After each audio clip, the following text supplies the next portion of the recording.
Շատերն ասում են, որ եթե դու հարցնես, հարցեր տաս դիպսիքին Չինաստանի կոմունիստական կուսակցության մասին, շատ ցած ագրեսիվ ձևով պաշտպանում է եւ այլն, ոչ մի թերություն բան չկա։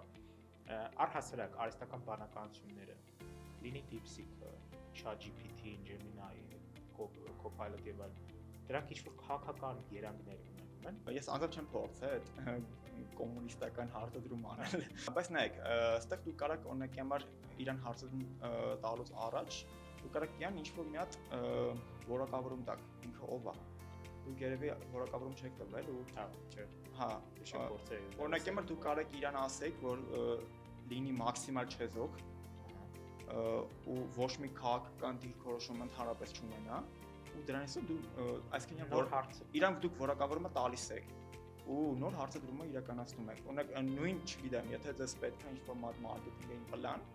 դուք կարող իրան AI-ին գրեք, որ